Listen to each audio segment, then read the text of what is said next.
1. New message. Hi, hello. I'm the junior manager here at the restaurant. I'm supposed to walk you through the job as our new security guard. From your resume, I can tell that you're already a well-experienced guard. But, it's protocol, so I have to walk you through the basics anyway. So, let's get started. We have security cameras all around the restaurant, and if you bring up the camera panel, you'll be able to view the feed from each camera by pressing the camera buttons on the minimap. Now, our lights are always off during the night, obviously because it's a waste of power to leave them on all night. So to actually see something on the cameras, you can activate the camera system's night vision mode. You activate night vision by clicking on the button of whatever camera you're currently viewing. So for example, say you want to see what's on camera 1. You bring up the camera panel, click on the button that says Cam 01, and then to use night vision, you click on Cam 01 again. Once night vision is activated, you can click on any of the other cameras and view them with night vision as well. And you turn it off the same way you turn it on. Now, night vision takes more power than regular vision, so make sure you use it sparingly. Your first priority as a security guard here is to keep an eye on the animatronics. Those are really expensive machines, and we do not want them stolen. And you keep an eye on them through the cameras. We have quite a few animatronics here at Candy's. There's of course the cats Candy and Cindy, there's Chester the chimpanzee, there's the penguins, just lots I tell you. So, you also have 3 security doors in your office, each of which can be closed by pressing the door button by each door. These are in case you're in some sort of danger, but personally I just use them to shut myself off from the world when I need a break. But don't let me be your role model on that one. You need to remember that closing these doors takes power, and the longer they're closed, the more power they drain. Now, I know that sounds kinda backwards, but you have to trust me on that one. I think it's something about the doors having an automatic fail-safe feature in case the power gets cut off, so they open up if there's no more power. All I know for sure is that they do use more and more power the longer they're closed, so you don't want to keep them closed for too long at a time. Now, the reason I keep mentioning the power is because the restaurant uses a backup power generator at night, which only has a certain amount of juice in it. So anything from viewing the cameras to using the security doors takes power.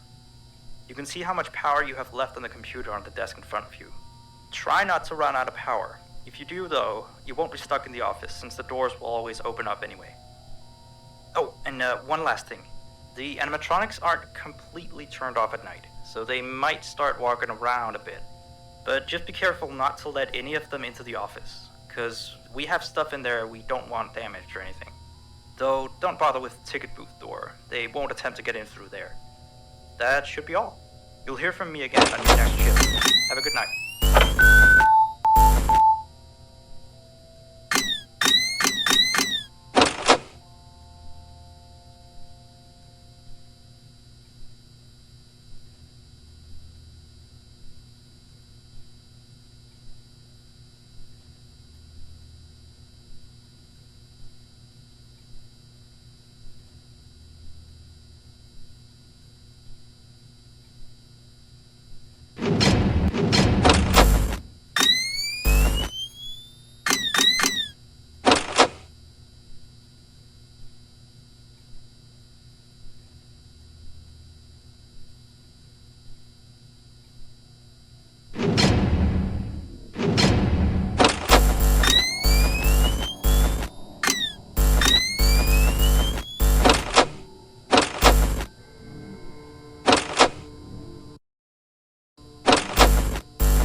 up a note today to gather some intel on the animatronics from the other employees, just to get a list of the issues we've had with them.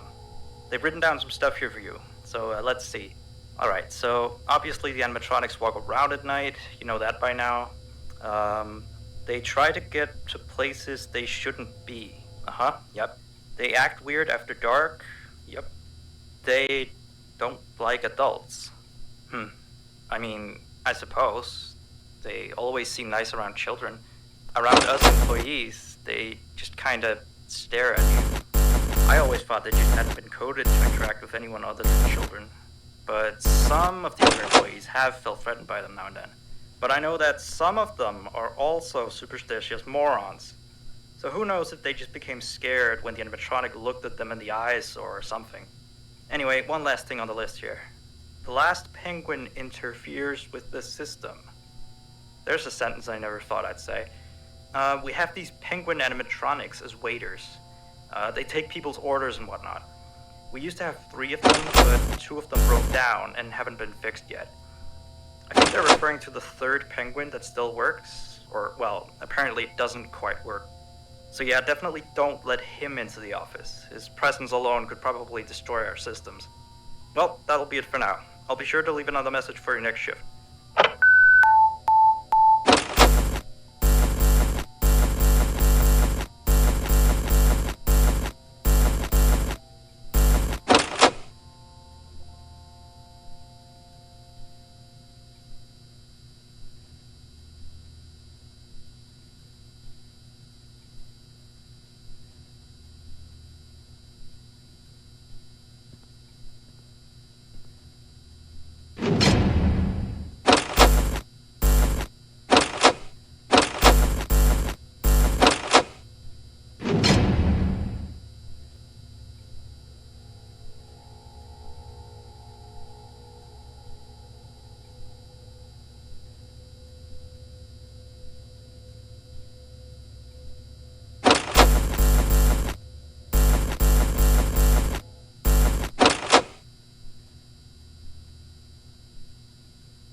Message. Still here, I see. Awesome job these last 2 nights. You're already way better than our previous night guard. He didn't even stand 2 nights before he brought a wrench to his shift and tried to destroy one of our animatronics. The animatronic in question is the blank character, the one in the drawing room on camera 11, I think. Yeah, I'm surprised he still works. And despite the holes and the fact that his left arm and the back of his head is missing, the kids still really like him.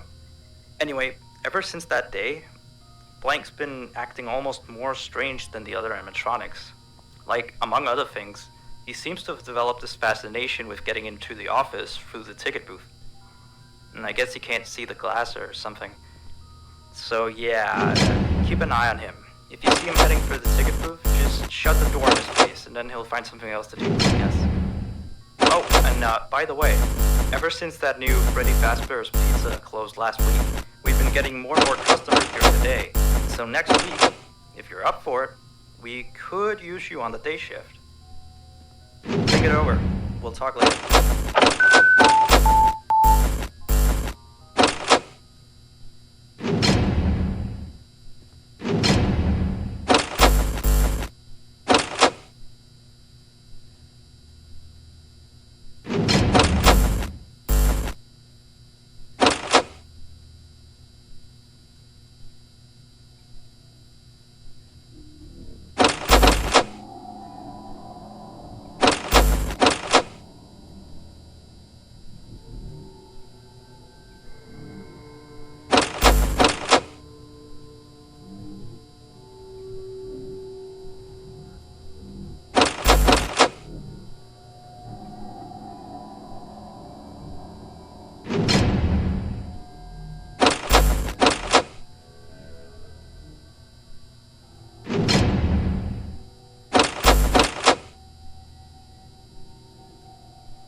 message.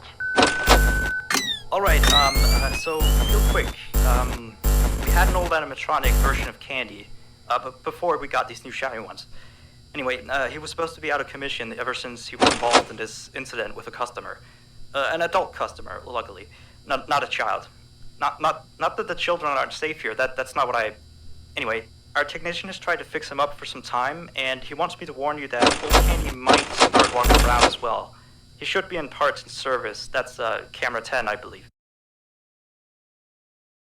Quite big, so just be careful around. That's all.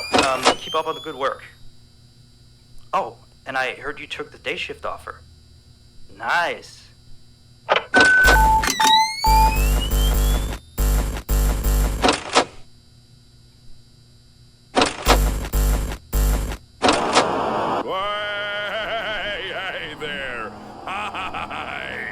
How you doing, kitty cat?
So, the big boss man told me to inform you about our off-limit areas. I know that sounds kind of silly since you're supposed to be guarding the place, but the manager's adamant that we don't go where we're not supposed to be. He's mostly talking about the rooms that aren't on your little mini-map. And they aren't on the map because it apparently isn't any of your business. Or ours, for that sake. Like that extra room next to the part and service room. I believe you can see the door from camera 9. Ah, yes, thank you. Here, keep the change. Excuse the sound of my delicious latte. Anyway, the manager says it's just a storage room, but I've of course heard many stories from my superstitious colleagues. So it's either an extra kitchen, a staircase to a secret underground tunnel, or it's where he puts his bowling equipment because he doesn't want his wife to know he's still bowling. Of course, I don't think it's anything special, to be honest. I overheard him talking about the room once. He mentioned something about some old, unusual stuff. Maybe he's hiding a smile in it. Who knows? Yeah. Speaking of that. Anyway, I am all out of time.